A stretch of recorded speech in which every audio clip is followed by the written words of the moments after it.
Hi, everybody, and welcome. We are here, Sean O'Neill, the High Performance Director of USA Table Tennis, and Mark Thompson here to talk a little bit, Sean, about one of our favorite subjects, the U.S. National Table Tennis Championships. A little bit different format in the Nationals this year, trying to give everybody the best kind of direction and information that we can on this long time discussion in the Nationals of trying to develop a regionalization of the event. This year, we're actually putting it into place. Yeah, I couldn't be more excited. I know that a lot of other Olympic sports have already managed the regional approach, which will really expand and make it more cost effective for all participants by playing at the local, regional, and then the national level. It will also make the nationals that much more special because only the players that qualify will get a chance. But we've got some wrinkles during this transition period that we'd like to share with all of our members. Yeah, we are headed to the Nationals. Same big event that everybody's used to right now, scheduled for July 4th through the 9th. We're back in Las Vegas again, this time at the Mandalay Bay Convention Center. Very excited about that. Working with the people at Mandalay Bay has been great. Nothing is really going to change with the big event as far as the presentation itself. Expecting 80 tables, expecting the show courts, expecting that we'll have the ratings event. But what we're doing a little bit different, Sean, to get to the U.S. Nationals, we're starting with the state qualification tournament, which will give us the persons who win that tournament a free, or I shouldn't say free, but an easy, or I shouldn't say easy, a direct way into the main draw of the event that they win in their state. And that's really going to make it nice because while some states are very loaded with high-level players, by winning that, you will gain the benefits of being the state champ going into the main draw. And hopefully it'll encourage some other states to step up to the plate and say, hey, we'd like to play in the Nationals with a little bit of a bye or an edge. Let's run a state championships for the first time. Yeah, right now we've got 10 states that have showed interest. We've got 8 tournaments already established for the state qualification tournaments. 2 states, Texas and California, still have not established a date. We anticipate Texas coming online really quickly here. And for California, obviously, the COVID pandemic has created some difficulty out there. We're hopeful that we are going to have a club in California hosting one of the what we call SQTs. But the other states that we know are in, they're already scheduled. They're up on Omnipong. We're encouraging everybody right now to go, if you are a citizen of the United States of America and a resident of these states, to go on and register for these events and get an opportunity to qualify directly to the main draw for the U.S. Nationals. Those states, of course, Florida, Georgia, Massachusetts, New Jersey, New York, North Carolina, and Ohio. And we want to thank all the clubs that are involved here, Sean, because it is an undertaking, particularly at this moment, for a club to put on a tournament. And so far, the response for the SQT has been very good.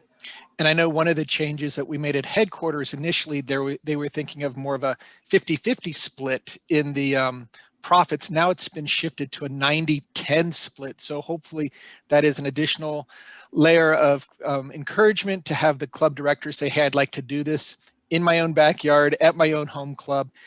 Makes it easier. Players that play there don't have to travel as far. Now, of course, for the huge states, having it at your home club might give your players a slight advantage. But we're really excited to have this partnership with the clubs through USA Table Tennis to allow them to keep the numbers low and not have to worry about COVID issues that might reside in other states, but not theirs. Yeah, Sean has already mentioned it. We would consider other states and clubs in those states. If you're interested in hosting one of the state qualification tournaments, you can contact me. Obviously, my email is on the website, my cell phone number. If you call the office, you can get that as well. I'm glad to help you out. Sean, in each of these events, in the state qualification tournament, the prospectus is virtually identical. There are 31 events. There are no rating events at the state qualification level, but all of the championship events are covered in the event. The one kind of caveat that we have out there right now is that we anticipate that each of the state qualification tournaments are going to be a little bit different. Even though the prospectus and the offering for each tournament is identical, it's going to be dictated essentially by registration. How many players register for a particular event, the look of each of these specific state qualification tournaments. And I know that you are still open at this time if a state said, you know what, we really can only hold a junior event, or we could only hold a women's or men's singles event, or the doubles. We're definitely open for that. So, I mean, it's not too late to jump in and join those other states that have already committed. Yeah, the prospectus up on Omnipong. It's also on our website. You look at the dates. Most of them are in the latter portion of March. The first one is being put on by East Cobb Sports down in Georgia. That's on February 27th and 28th. So if you're interested, you're a resident of Georgia, you're a U.S. citizen, you want to play in the state qualification tournament, I would register for that one very quickly. Florida is in March 20th and 21st. And really, that's around the time that all of the 8 tournaments that are scheduled right now for the state qualification tournaments, that's when they are, late March. So I would recommend registering right now. And you do so through Omnipong. And Sean, some people are saying, well, why do I want to do this?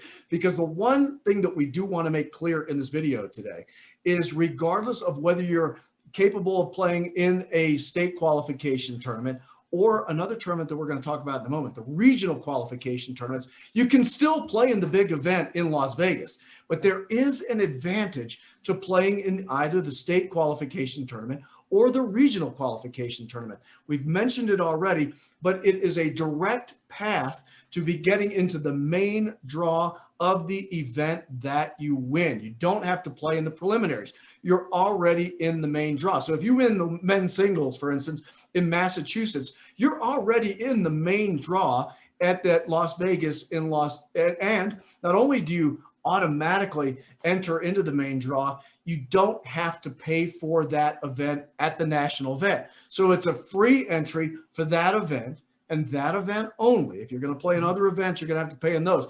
But if you win a state qualification tournament in an event, automatically to the main draw, and you don't have to pay the fee for that event in Las Vegas. So, Mark, it's funny because I think of that very similar to NCAA basketball. You're making the dance. You're in that final slot. You don't have to go through. And the preliminaries, my guess, are going to be loaded because there will be a lot of players that opt out from not playing or not winning the state championship, or the state level qualifiers. So, yeah, I think anyone who has a chance, they want to get out and play, they want to see where things are, definitely join up in the state, need to be a resident, and then give it a shot in as many events as you can, because you could be doing it in the open, you could be doing it in an age division, whether it's the juniors or the seniors as well. Sean, you mentioned it, but there are a couple of little hurdles you have to get over playing the state qualification tournament. One, you do have to be a U.S. citizen. Even though at the U.S. Nationals, we do have events where you could be a non-citizen of America, but be a resident of our country and still play in the Nationals. The ratings event, for instance, and historically we've had hard bat or classic table tennis events that have allowed those persons to play as well. But for the state qualification tournaments, you do have to be a United States citizen. We ask for proof, and obviously, a passport, birth certificate, that type of thing. The second element, you do have to be a resident of that state. And we've had several questions come up about, what if I'm a resident of a couple of states? And there's a number of people, of course, in America and then playing table tennis who are a resident of, for instance, I'm a resident of New York and I'm a resident of Florida. Which state qualification tournament do I play in? Well, the answer is either, but you got to choose one. If you are a resident, have a residency in 2 states that are holding state qualification tournaments, you could play in either state, but you have to pick one. You can't play in both state qualification tournaments. You do have to prove residency. There's a number of ways. On the prospectus, it lists a number of documents, for instance, a student ID from a college in a particular state would be indication of residency in that state. A current lease from a place you're living, that's another one. We do have to have proof of residency, but if you are a dual resident of states in America, you get to choose which state you're going to play the SQT in. Excellent. And of course, then we've got a whole other category, Sean, of people are going, oh, what about me? I live in Rhode Island, or I live in Utah, a state that's not hosting one currently. Well, Rhode Island or Utah, if you want to host one, call me. I'll be glad to set you up. But we understand that there are going to be states, particularly since this is the first year we're trying this regionalization process, there's going to be states that aren't going to have SQTs. So that's why we have what we call the regional qualification tournaments. And those are going to be 8 regional qualifiers held throughout the United States, divided just as our 8 regions are at USA Table Tennis. Going to be a similar tournament, Sean, in the sense that they're going to offer the same 31 events, but it's going to be a little bit different. We would expect a little bit more play in these regional events. The locations are not established yet. We're going to be working with clubs throughout America in each region to get those tournaments settled and get the prospectus out. But it's another little wrinkle that you can qualify for the big dance, for the U.S. National Championships, the main draw of your event, at the regional qualification tournament as well. And that would allow, Mark, if you had come second or third in the state championship, to try one more chance to get into the main draw without having to go all the way to the nationals. So yeah, and it's a good point, Sean. And that so you're going to see people who may have played in a state qualifier or persons from states that didn't have a state qualifier at those regional events. There is one primary, or I say critical, difference between playing in the regional qualification tournament, Sean, from the state qualification. As everybody knows, we've gone through or at least the people in table tennis and associated with USATT know, we've gone through a revision of our membership circumstance. There's essentially 2 different types of membership right now. We've got a pro membership, which is the $75 that have been paid annually for a long time. And then we've added in this new type of membership, the basic membership. It's only $25, trying to get as many people a part of USA Table Tennis as possible. In the state qualification tournament, all you need to be is a basic member. The $25 membership gets you into the state qualification tournament. In the regional qualification, much like the national championship in Las Vegas, you do have to be a pro member. You have to be a $75 annual member to play in the RQT, the regional qualification tournament, or the U.S. National Table Tennis Championships, the big event in Las Vegas. You can pay the $50 fee if you're a $25 member right now to become a part of those 2 other events. But that is a critical difference, Sean, that to participate at the regionals or at the big event in Las Vegas, you do have to be a pro member. So you basically get to upgrade that $25 because remember, the basic member allows anyone to play in USATT sanctioned leagues, tournaments 0 to 4 star. Okay, so that's a huge difference that gives you a lot. You're able to play much more locally, but at that regional level, upgrade it to 75 if you aren't already there. Some players maybe they're thinking of a national team, they could buy the 75 pro membership anytime. But at the regionals, the other element is going to be the size of the field. Mark, why don't you mention about that? Yeah, that's a great point, Sean. We note that if you win a state qualification tournament, automatically to the main draw you go.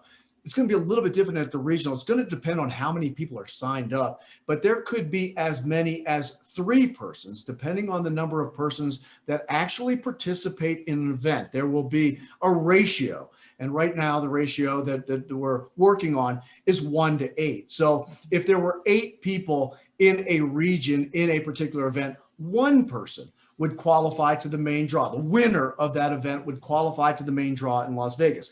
If there were 24 people playing in that event at the regionals, 1 to 8, there'd be 3, but the maximum is 3. So if there were 32 people playing in the event in your region, the most persons that could qualify directly to the main draw would be the top 3 out of that region. So 1 to 3 persons in each event out of the region have an opportunity to qualify for the national main draw. And once again, that same premise holds that if you qualify for the main draw out of either the state qualification tournament or the regional qualification tournament, you don't have to pay for that event at the big event in Las Vegas. Again, if you want to play in other events, you want to play in ratings events, you want to play in other championship level events, you do have to pay for those. But for the event that you qualify, you don't, which is a pretty good incentive, Sean, to not only to come out and play the state qualification tournament, play the regional qualification, you jump right into the main draw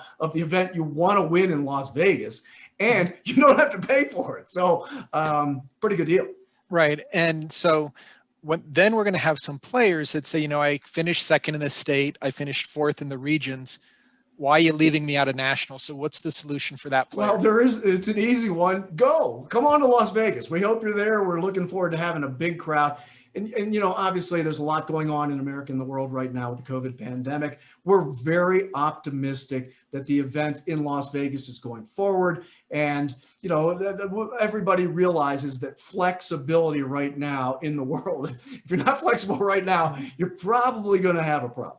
But so it is flexible, but we want to make sure that everybody knows whether you didn't qualify in your state, whether you didn't qualify in your regional, or you didn't even play in either one, you can still come to Las Vegas, still play in the big event. Now, you're going to have to go through the preliminary event unless you qualify some other way. For instance, in men's singles, there is going to be a way for certain persons to qualify to the main draw that won't have to go through the preliminaries. But for the most of us, certainly for me, but for the most of us, you're going to have to go into the preliminaries. So don't think that you can't play in Las Vegas all because you can't make the state. You're not going to be able to play in the regional event. You'd still come out to Las Vegas and play in the U.S.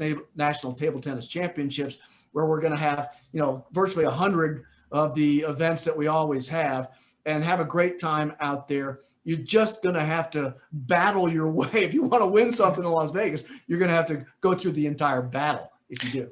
Yeah, and I think what we have mentioned is that the Olympic team that is scheduled to compete in Tokyo, those 3 men and 3 women will be seeded into the main draw.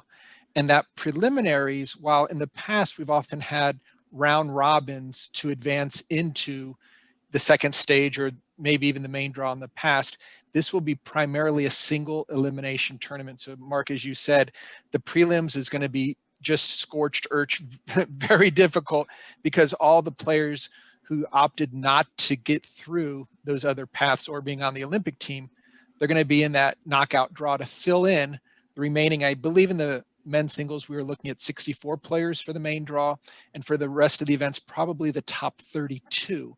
So you can still go enter the prelims. It's going to be tough. We used a similar system in the Olympic tryouts where we had a preliminary stage, then a middle stage, then a final stage. So no one is excluded. This is a transitionary year.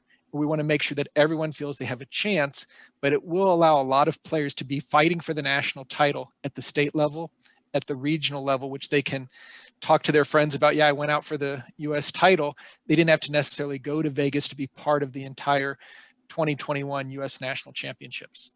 We're real excited about this. I mean, regionalization has been a topic within table tennis in America for a long time. A lot of countries out there really have success with this concept, and we're hoping to get the ball started here. I would imagine that it will evolve over time, but very excited for the 2021 U.S. National Table Tennis Championships at the national level in Las Vegas, at the state level, and at the regional level. Now, Sean, I just do want to give a quick shout out to the clubs that are hosting these SQTs, these state qualification tournaments. I want to thank everybody that we've worked with so far, and thank the people at Omnipong. They've been great to work with.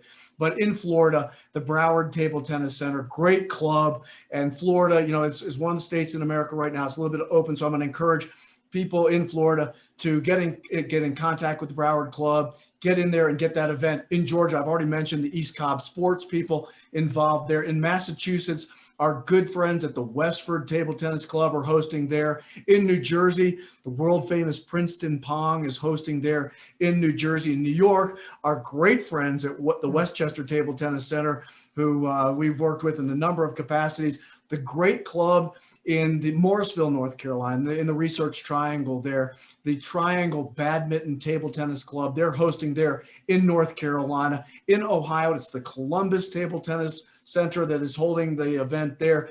And in Texas, we anticipate that it's going to be the San Antonio Club. California right now is a little bit different. I do want to mention also Arizona is in. They're our most recent addition. It's the Phoenix Table Tennis Club. Very excited about Arizona, but I think it's a good example that, for instance, in Arizona, they're probably anticipating a little bit different event. They're going to get the registration of people registering and kind of identify what events they're going to hold there. It could be as few as 5 or 6 different events, but they're still going to host a state qualification event there in Arizona. Very happy to have them on board as well.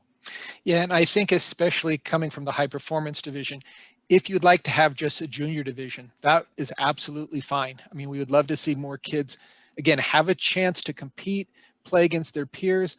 Then the ones that finish at the very top, they're more likely to want to travel a little bit more, but it's really up to the clubs and our partners out there. Sean O'Neill, it's always great to talk with you. Hey, Happy New Year, man. It's Happy New 2021. Year. Let's get this thing going.